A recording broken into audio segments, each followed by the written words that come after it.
Hi, I'm Margie and welcome back to my kitchen. It's been quite some time since I've done a video.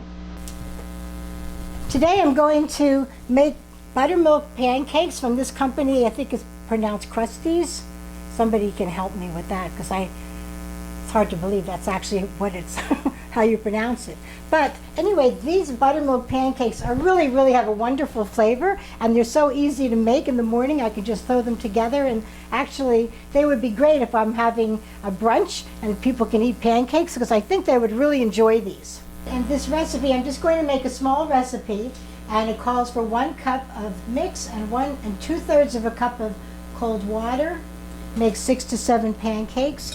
But one thing I've noticed with this recipe is that I like my pancakes a little bit thinner. So it's possible I may be adding a little bit more water to this.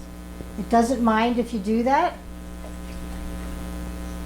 You don't have to mix them a lot. So I think that this looks actually pretty good. So I'm going to wait for my griddle to warm up. And also, I didn't tell you, but I'm going to be making blueberry pancakes. So to test your griddle, you want to see if the little water droplets spin around. Okay, now I have a little butter here, melted butter. I don't know if you can see that. I think you can.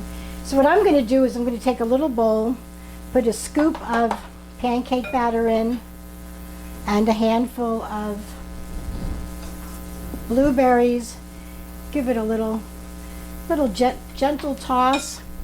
Go ahead and put some butter on my grill.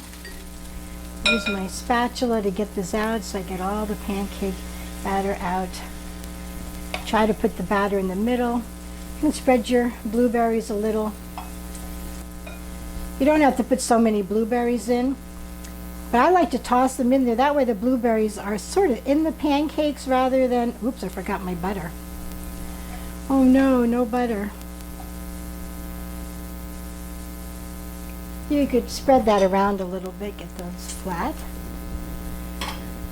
No butter, oh no. Get a little in there. We'll put some butter on it the other side.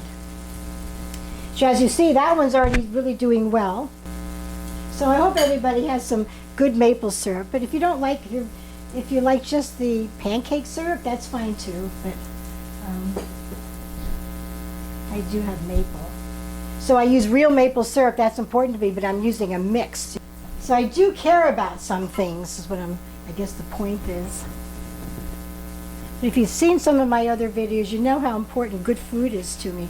So you can only imagine how really good these pancakes must be. You need to give them a try. And this is not a commercial, although it should be.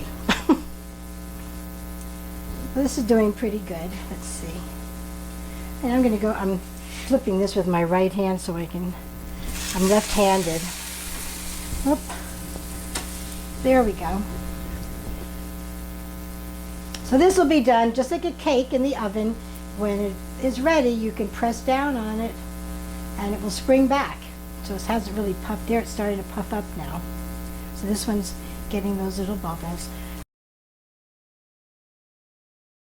I cheat and I do look under it. Just a little bit. Now one thing also with any kind of a mix, because there's baking powder or baking soda in it, you don't want to get the largest box that's available. You want to get a smaller box and use it up, because that way if it's fresh, the baking soda or powder will be fresher also. Give you it will rise better. All right, so there we go. And they're almost done. So I hope you enjoyed pancakes. This is so easy with the 1 cup of the mix and a little bit of water, and that you can really do it in a flash. And also I use these pancakes, I put peanut butter on them for my lunches. You can use them sort of like a quick bread.